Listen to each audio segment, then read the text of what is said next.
Hello and welcome. The Russian revolutionary Lenin is once supposed to have said, there are decades when nothing happens and weeks when decades happen.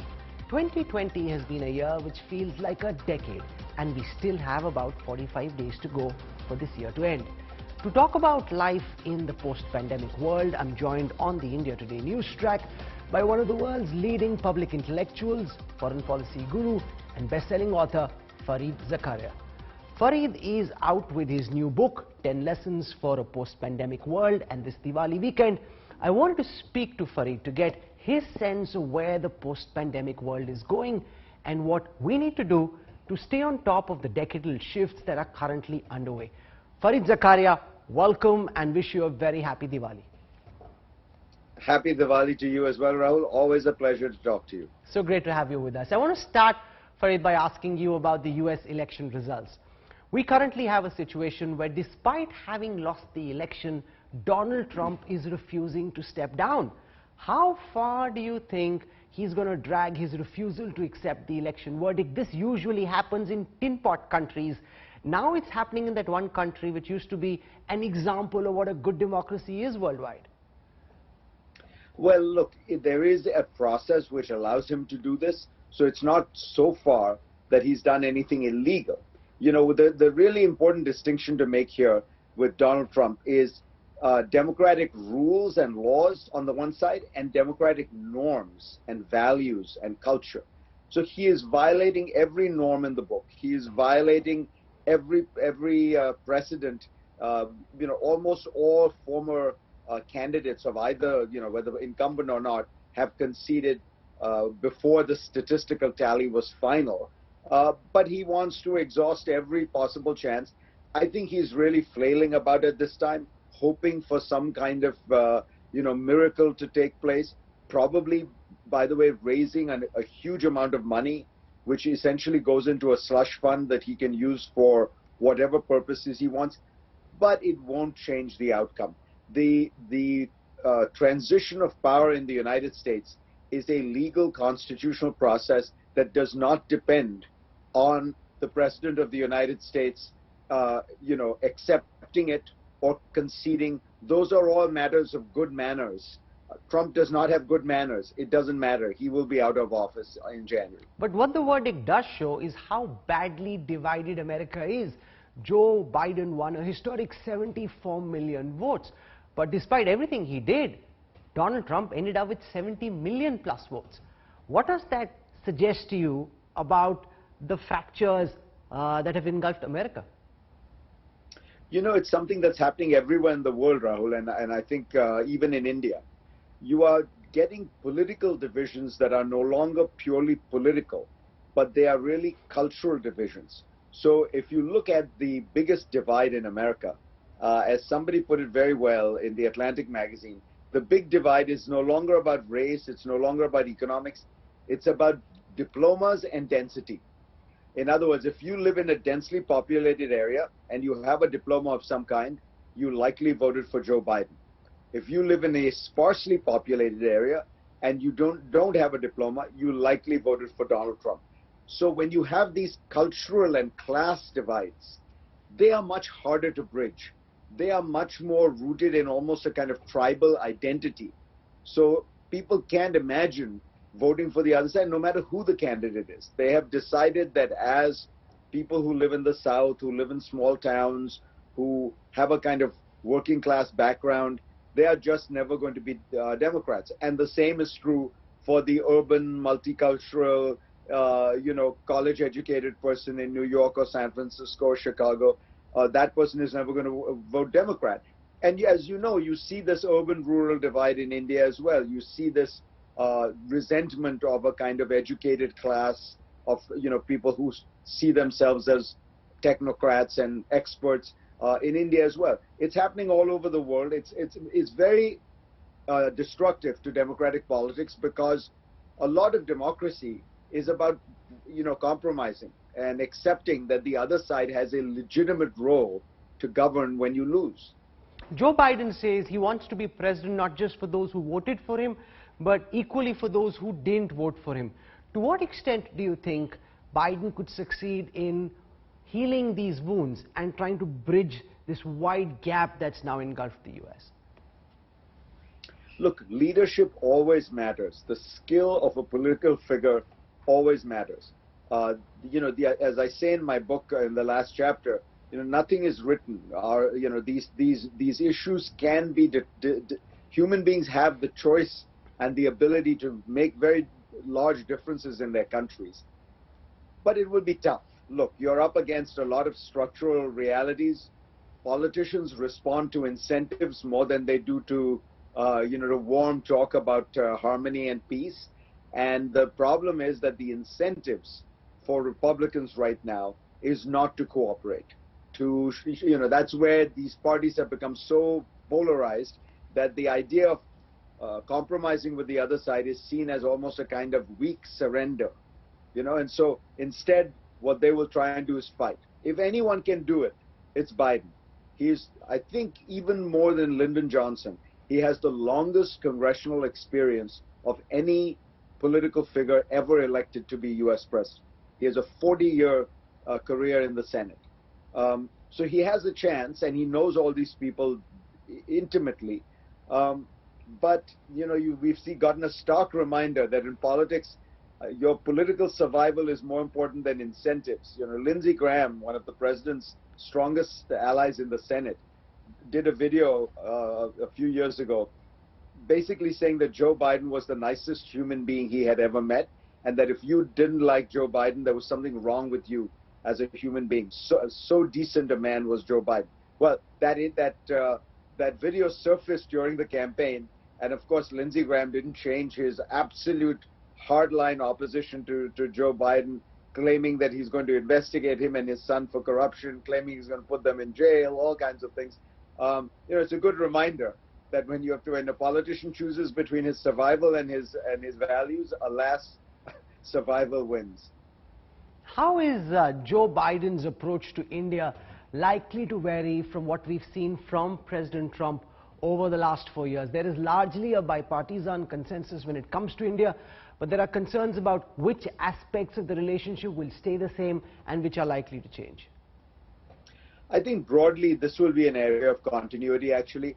The United States has made a strategic decision about 20 years ago that it was going to have a stronger relationship with India, a warmer relationship with India.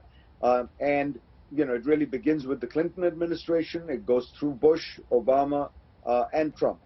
The big difference would be, I think, twofold. One, Biden is not fundamentally a protectionist, and Trump is. So on some of the issues relating to trade and immigration, I think Biden will be a much better person, in my opinion, for America, because he will be embracing a more open America, but it will also help India and other countries around the world that do business with America and trade with America, send college students to America.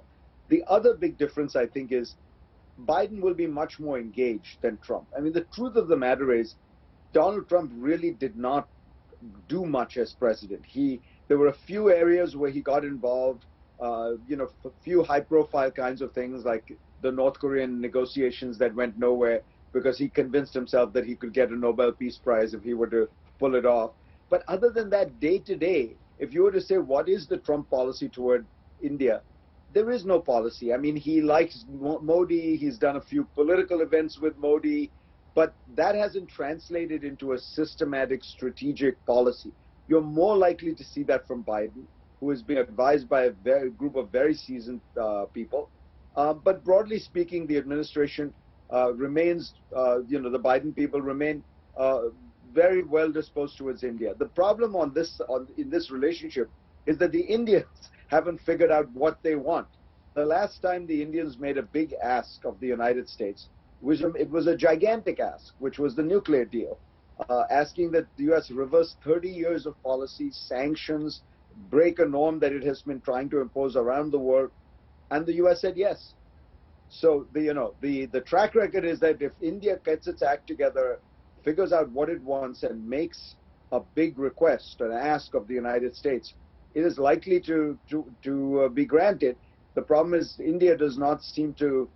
India has not figured out where it wants to go with this relationship. There is a concern in some quarters in India that President Biden and Vice President Harris are more likely than President Trump to interfere in the domestic matters of India. Do you see greater interference or public comments on issues like Kashmir, Article 370 or human rights? I think there's probably a slightly larger, let me put it differently. I think that's probably true, that they are slightly more likely to get involved, but I would say slightly, because they, look, they're pros, they understand that there are limits to what you can do. But yeah, I mean, a Democratic administration is always going to be a little bit more zealous about speaking up on what it regards as human rights abuses. I frankly don't think that that's such a bad thing for India. I think India is a great democracy. It should welcome scrutiny. It should welcome human rights organizations. It should welcome people holding it to high standards.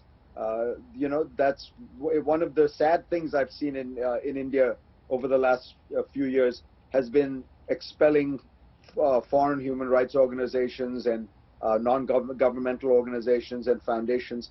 This is the kind of thing Russia and China do. India should not be doing this kind of thing. It should welcome this. It should stay open. Sometimes you'll get criticized for things that you think are unjust, but I mean, Indians believe in a free press, in a free society, and people should have the ability to make those judgments. China is a common enemy for India and for the United States. How do you see President Biden's overall approach on China being different from what we saw under President Trump? I think, honestly, neither Trump nor Biden are grappling with the central issue that we face now. And as you know, I devote a couple of chapters in the book to this. We are in a fundamentally different world. We have entered a bipolar world. I was surprised when doing the research for the book, Rahul, to discover how fast and how far China has gotten. So the US is the largest economy in the world by far, but China is number 2, and China is larger than the next 4 economies put together. So if you look at defense spending, US is number 1, China is number 2, but again, it is larger than the next 4 countries put together. Only 10 years ago, Russia was twice the size of China in military spending. Now it's the opposite. So we are in a new world, and I don't think either Trump or Biden have figured out what is the mix of cooperation and competition that you are going to apply to China. It can't just be competition. The world is too interconnected. I point out in the book, the US and the Soviet Union during the Cold War, in their best year, did $2 billion of trade that year. The US and China do $2 billion of trade every day. So you are going to have some areas of cooperation. And you need them in areas like global warming, climate change, cyber issues. But there's going to be a competition. There's going to be real strategic competition. What that mix is, what that balance is, how to play it, I think, the fundamental strategic question Americans haven't asked is, what is an appropriate role for China in the world, given that it is the second largest economy, the second largest military budget? Because once you determine that, then you can say it's crossed the line here, it's crossed the line there. Right now, we have a slightly reactive policy where we just, every time we see something we don't like about China, we react against it. And it's going to need to be more than that, just as India is going to have to figure out what are the areas it wants to take advantage of an economic association with China so that it can spur growth, so that it can get investment, so that it has markets. But what are the red lines that cannot be crossed? Each country, frankly, is going to have to do this balancing act. Everyone wants some kind of association with China economically, and frankly, every country, certainly in Asia, wants some kind of association with America geopolitically. But the Chinese and the Americans are both going to say, you can't do a la carte ordering. You have to, if you want America's geopolitical protection, then you have to take America's 5G package. And the Chinese are going to say the opposite. So everyone is going to be navigating this new world. It is clearly China's calculation, and also increasingly the assessment of people and countries across the world, that America is now a declining power, and Biden can at best help stem the decline but not reverse it. You're right that is the Chinese perception. I would remind you that that was also the perception of the Soviet Union for most of the Cold War. They thought that the US was weak and divided and dysfunctional, and the Soviet Union was centralized and could, act powerfully and ruthlessly. It was the view of a lot of people who thought Japan was going to become the #1 economy in the world in the 1980s and 1990s. I remember that vividly, and I think people forget now how widespread that view was. So I would say don't count America out yet. China has its own problems. It has huge demographic issues. It has its own weaknesses within the economy. I say this as somebody who thinks China has done an incredible job, but I think that the thing about the United States is it's a very mixed country. There are elements of incredible dynamism, and there are elements of incredible dysfunction. So as I say in the book, you can always paint whatever picture of America you want, and there is some degree of reality to it. But I suspect that America will be able to bounce back. We're going through a bad period now politically, there's no question. Trump has been an embarrassment to America, not just to America's external image, but to the reality. But I think America will come out of it. Winston Churchill once said, you can always count on the Americans to do the right thing after they have exhausted every other alternative.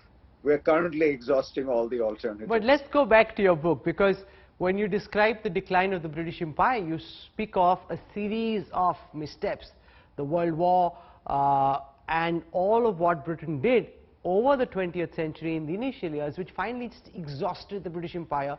By the time the war got over, in America could be potentially in a similar situation where one fine day you wake up and realize that America no longer, like Britain at the end of the war, is the country it used to be, and there's another country that's actually taken over.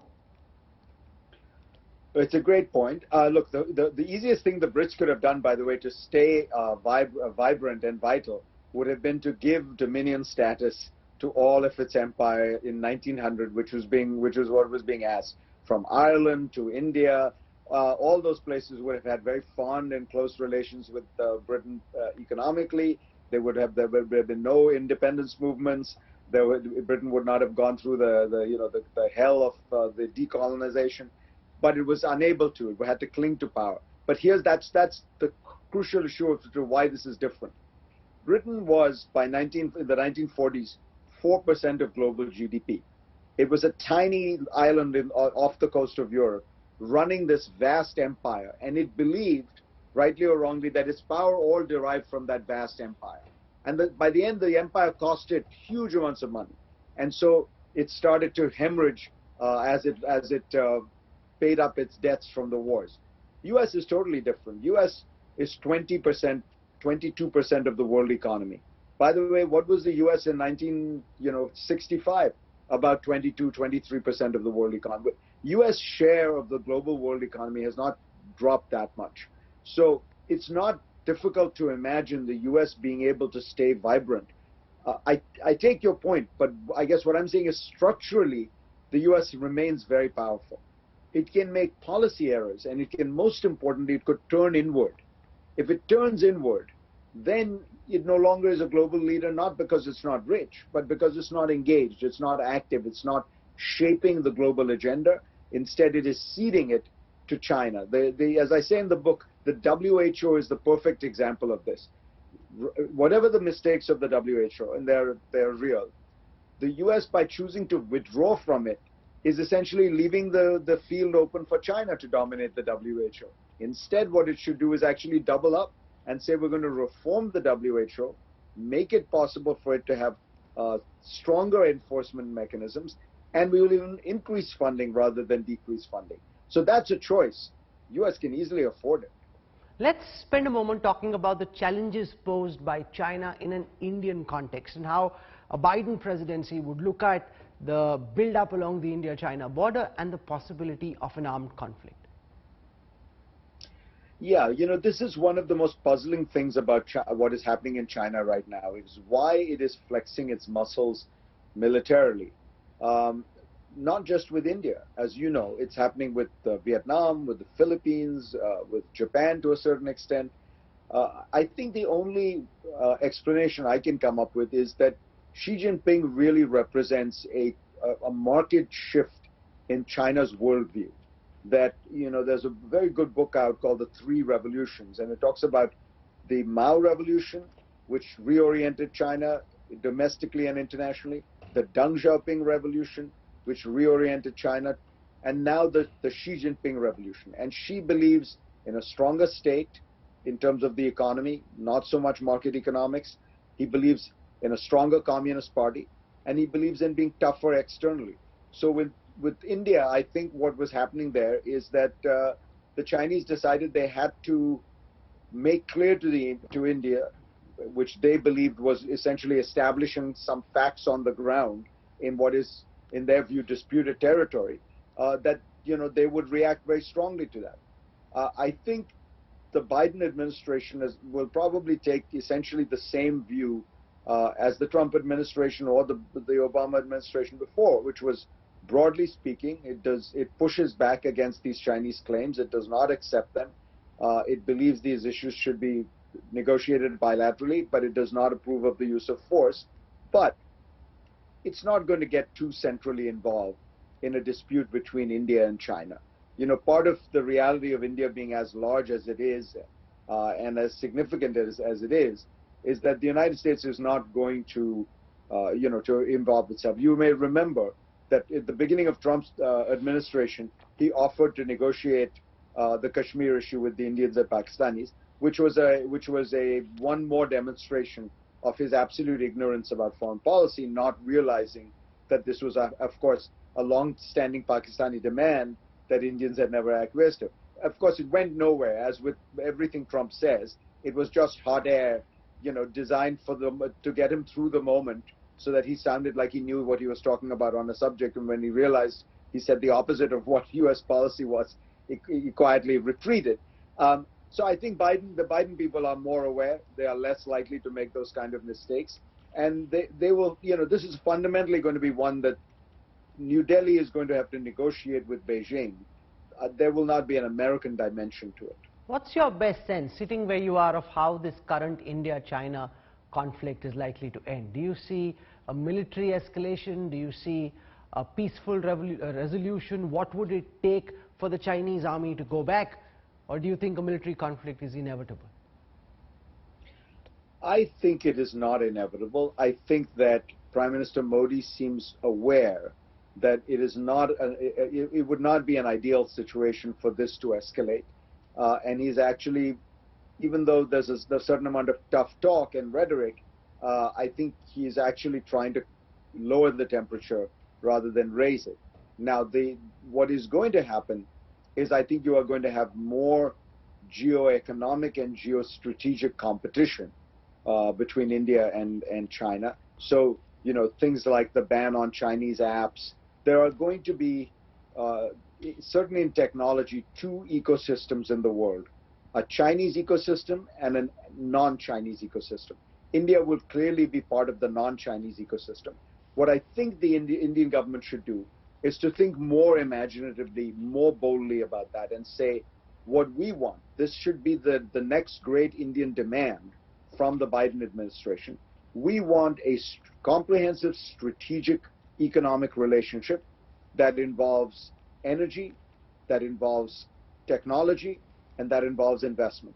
And we would partner together so that we can create supply chains and consortiums that ensure that the world is not overly dependent on any one country, by which, of course, one would mean China.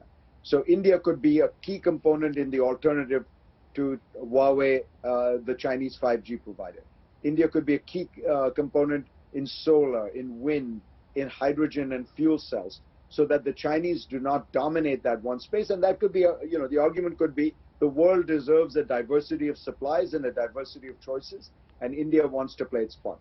I think Washington would react very well to that. I think the Biden administration would react well. It is in line with their own thinking about green energy and such. And so, but India needs to be active. This is going to help India more than it helps the United States. And therefore, it is incumbent on India to have a strategic vision, to articulate it, and then push for it. I think they would find they're pushing on an open door in Washington, but they do need to push. How do you think the pandemic is likely to change the global economic system? Many commentators are veering around to the view that we could be heading towards a post-capitalist society. Does China's growth present a model to countries in Asia and Africa that you can maintain tight political controls and yet grow your economy at speed? I think it's going to be more complicated than that. Look, as I devote a chapter on this in the book. The reality is that the first thing everyone is going to look for in this post-pandemic world is growth. Because what has happened? You have had an economic paralysis of a kind never seen before. As you know, Indian growth numbers were down more than they have ever been in recorded history. And by the way, across the world, you have massive economic dislocation. So everyone is going to be searching for growth. In that environment, you don't then turn your back on the best engines of growth which have been in markets and trade. And look at Prime Minister Modi. Modi is doing more labor reform than he has ever done before. He's not just labor reform. Many of the hard reforms that were previously seen as politically untouchable, he's taken on because he wants growth, because he wants to jumpstart the economy. This is going to be true in other countries as well. I think that the reality is that we are going to enter into a world where you need both. It's not an either or. You have to have open markets, trade, because you need the growth, you need the dynamism. But what we are seeing between the pandemic, with the global financial crisis, with so many of these shocks, people need a little more security. They need to be able to navigate this world. What I call it in the book is I say, you want to be open and armed. You want to be open to the world of trade, technology, and progress and innovation, but you need to be armed. You need to have some of the supports, education, training, some kind of a safety net to make sure you don't just, fall off the cliff. And that combination is hard to achieve because you're sort of almost going left plus right. You're saying at some areas I want to be right wing, in some areas I want to be left wing. But the countries that have managed to do it, like in Northern Europe, as I point out, they have managed to be very successful at this balancing act. That's where the future is. I think that for India, what that means is you continue to try to find growth. There's still so many barriers to growth. You still have such a regulated quasi-socialist economy. But you keep in mind, it's very important simultaneously to be providing greater and greater supports. So the best research that has come out, that Nobel Prize winning duo, including Professor Banerjee, has pointed out, cash transfers to poor people is incredibly effective, both at reducing poverty, but also stimulating growth, because you give poor people money, they spend it. You give rich people money, they save it.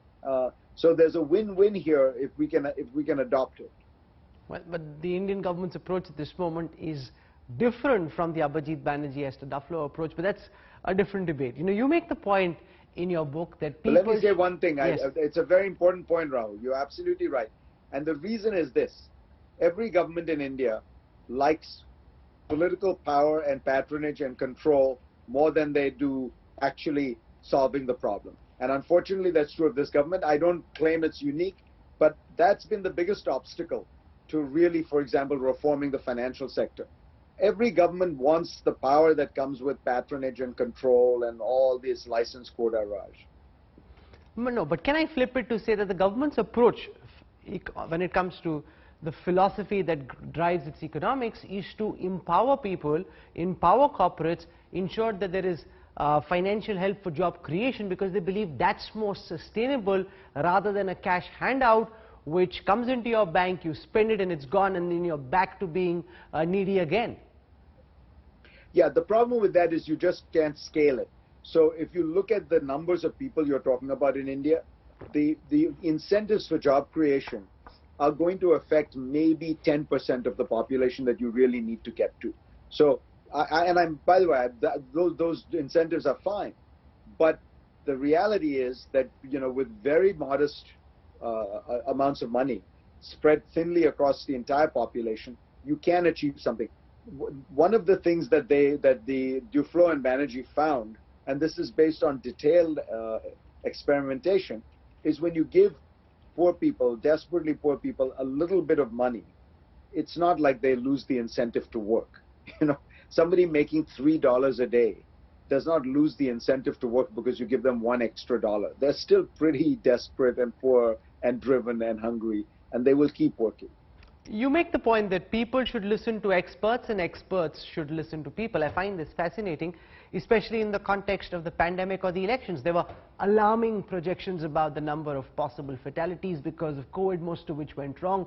During the elections, we had pundits predict a Biden wave, which turned out to be untrue. Now, this happened in 2016 when Trump was an unknown phenomena. After having seen what went wrong in 2016, to make similar mistakes again to a lot of people seems inexplicable. People can simply turn around and say, what do these pundits even know? They have fancy educational degrees, but in terms of being correct about what's going to happen, they're as bad as anyone else. Fareed. Look, it's a very good point, and as you know, I spend a whole chapter on this in the book. The way I would talk about the issue of polling, for example, and this relates more broadly, is I think we have tried to turn everything into a science. There are many aspects of human life that are very difficult to understand and require broad and deep qualitative knowledge. You cannot always quantify them, but we resist that. We want an answer. We want a number that tells us what is happening. You know, I have a PhD in political science, and I have to say I'm very happy to see that pollsters and statisticians are being put in their place. They are very useful tools, but they are very inexact. They are only as good as the assumptions you make in them. They are interesting, useful guides for trend lines and things like that, but they are not exact science. You know, this is not physics. The subjects of our study think, unlike particles. And that means there's always going to be a need for deep qualitative research, for great journalists, for great scholars who go to places, figure out what's going on, look at cultural trends. So that's, I think, this is an argument not against experts. It's an argument for a richer and broader array of experts and greater diversity, and not quantifying everything. But the broader point you make is right. People think that experts are, going to give you an answer, then they get disillusioned, and they decide who the hell needs experts. Well, the next time you go to your doctor and they tell you this is what's wrong with you and here's what I recommend, I don't think people are going to say, oh, I don't like experts now. The truth is you need expertise when your house the water stops running. You're going to call a plumber. When your lights go out, you're going to call an electrician. There is such a thing as expertise. It is real. But as I say in the book, one thing we need to do, the sort of educated urban class, is to recognize that people resent the kind of the idea that you have any kind of superiority, that you are better than they are. And so there needs to be a much more humble way that the more educated people in society deal with people who are not in the same situation as them. It's a two-way street. That's why I say, yes, people should listen to experts, but experts also should listen to people. That's an important point you make. The pandemic has speeded up the rise of the digital economy at the expense of the material economy. How do you see this pandemic-induced move online play out in a post-pandemic world? Some of what we've got used to over the past few months, like working from home, is that the new abiding normal, or do you think the world will revert to what we used to consider normal earlier? I think it'll be a hybrid model. We will not go back to where we were, but we will not be where we are now, which is, almost entirely digital. I think that, for example, the working at home, it works in rich countries, and even there for the, upper top 30% or 40% of a rich country, for people who are younger and less fortunate, obviously their homes are not that great. They don't have home offices. They don't have that capacity. They may have be living with other people. So there are all kinds of reasons why, but the fundamental reason I would tell you that we will end up with a hybrid model of a mixture between the digital and the physical is people like to connect. Human beings, as Aristotle says, are social beings. We like to compete, collaborate, connect, And by the way, there's a very simple reason I point out in the book why people will continue to do that kind of thing is because you make more money doing it. When you are gathering close together physically, you come across new opportunities, you do new deals, you meet new people, you are more productive. There's very good research on all this, and it makes common sense, right? That if you're in a place where there are 100 people doing the same thing you're doing, you're likely to get more deals, more action, more business than if you just sit isolated by yourself. So there will be a return, but what I think we will do is we will take advantage of this digital leap, and it'll be a very profound transformation. I think that in India, for example, online education, online health, online retail, all these things have taken big leap forwards, which are very beneficial in India because the existing infrastructure was very bad. So India may be one of the places that actually, if it does it right, will benefit the most from this leap to the digital world, because in the case of India, there's no going back, because the old original infrastructure was so bad that you might find yourself creating that new hybrid model, but with digital as the base rather than the material and physical as the base. You know, you spend a lot of time in the book talking about the future of artificial intelligence, and a lot of young people wonder what's the kind of job they should be prepping for. At a time when AI is increasingly playing an important role in so many sectors of the economy, if all the work's going to be done by machines, what are the men and women of the future supposed to do? Well, one thing I can tell you, Rahul, is news anchors will still be in business, so you've made a good choice. They have some robos now reading the news, unfortunately. They could write the news for you, but they'll still, I think human beings will still want somebody in flesh and blood to be reading the news and asking the questions. And no, look, I think the truth is we don't know. And again, what I say in the book, which I really do believe, is we are entering a new world, because computers are beginning not just to read, but to understand. And I think that's a very big difference. So if you look at how computers used to translate, they did it just on the basis of mass correlation. So if you were to ask a computer to translate something from Hindi to English and say, "Main dukaan ja raha hoon," the computer would literally just look for all previous instances in documents that had been translated and figure out that dukaan meant store, ja raha hoon means go there, but it didn't understand the logic of the grammar or anything like that. Today, what is happening is the computer is beginning to understand. And once it begins to understand, it can exercise judgment. And it can exercise that judgment in a number of different fields. So take something like TV. It used to be that movie trailers were regarded as a great art that only a skilled editor understood, because it's a complicated thing. It's 2 minutes. You're showing a little bit of the movie, but not too much. You're giving away a little bit of the plot, but you got to make sure that everyone sees all the actors. It was always seen as one of those soft skills. Well, guess what? Artificial intelligence is now making the best movie trailers possible, because you've shown them 1,000 or two. You told them which ones seem to have succeeded the most, which have the highest YouTube views, and the computer can replicate it. So goodbye to the editor who used to think he was this magician who made the trailer. What should young people do? Look, I think there is always going to be a role for people who are, first of all, technically skilled, because you need to understand all this technology. Somebody has to program the computers. Somebody has to work with the computers. You also will always need people who are smart and analytic and trained. I actually tend to think that second point is more important. It may be that, for example, the computer will end up doing the diagnosis medically, because a computer can do a better diagnosis than a human doctor. The computer is going to look at millions of cases. The doctor can, if he's a good doctor or she is a good doctor, will remember a few thousand.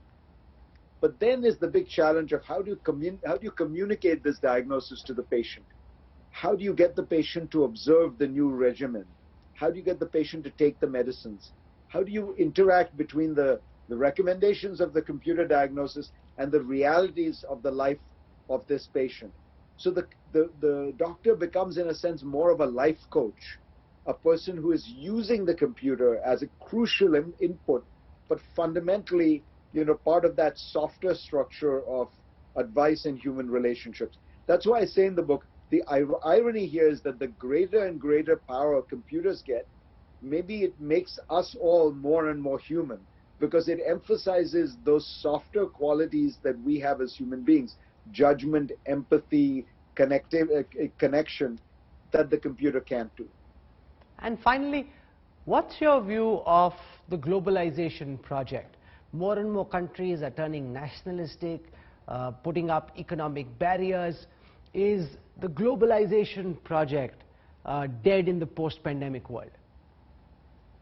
I think this is an area where there's the strongest disjuncture between rhetoric and reality. So we've all heard people say after the pandemic, oh my God, we're too dependent on foreigners, we're too dependent on foreign supply chains, we have to buy things at home. Trump has said it, Modi has said it, lots of others have said it. But look at the actual reality. It turns out we are so deeply interconnected, and we so desperately all need global supply chains. So at the end of the day, when you needed all these medical equipments, from face masks to glass vials to cotton swabs, the only reason everyone could get it all over the world, and it's really remarkable, after a month or two of shortages, everyone in the world has whatever they need, is because you have these massive, highly productive, highly efficient global supply chains. If every country were to be making these things by itself, import substitution models, it would be incredibly inefficient. It would be highly likely that none of this would be possible. And so I think we need to remember the key benefit of globalization is you get massive efficiency, massive dynamism. Now, there is going to be not a deglobalization, but a de-Sinification of the world economy. That is to say, a number of countries believe that they have gotten too dependent on China. I think that is a legitimate concern. There are areas where the United States found that it was getting 98% of its supplies of a product from China. And there's a good reason to say you don't want to put all your eggs in one basket. And then there is the geopolitical issue with China as well. So I think you'll see a diversification. The countries that could benefit the most from that de-Sinification of the global economy are India, Bangladesh, Vietnam, probably Mexico because it's close to the US. But that's not deglobalization, that's reglobalization. You're just moving stuff from one country to another. I think fundamentally we will find that countries want growth, they want dynamism, they want opportunity. And I mean, look, India is what, 2-3% of the world economy? If it wants to grow, it is going to have to interact with the other 97% of the world economy. That's all that globalization means. And if you want to interact, you have to interact on roughly equal terms. And so I suspect that when all the smoke clears, you will find that that we are still in a world of globalization, and that is because, as I say in the book, we are destined to be connected. We want to be connected. We want to know what's going on outside the world. This trend towards globalization is, in a sense, been a 400, 500, 600-year trend, and at some level, it's actually the fundamental destiny of human beings. We all started out in the Rift Valley in Kenya, and now we're all over the world. How? That movement of people, goods, ideas, cultures, that's globalization. So you're saying don't think of deglobalization or the end of globalization, rather think of this in terms of re-globalization, which provides a big opportunity to India as well. As always, Fareed Zakaria, you've given us lots of original insights and a lot to think about. I thank you for your time, wish you all the best for your new book, and once again, a very happy Diwali. Thank you so much, Rahul. You're on board the Newstrack, and I want to show you images from the sparkling Deepotsav at Ayodhya. This time largely a virtual celebration, people across the country logging in, viewing the spectacle, setting a new world record with 5.5 lakh diyas being lit. This time, of course, Bhagwan Ram not stuck in the tent after the verdict. Now efforts on to build a grand Ram temple, and Chief Minister Yogi Adityanath, Governor Anandiben Patel at this Deepavali celebration at the birthplace of Bhagwan Ram.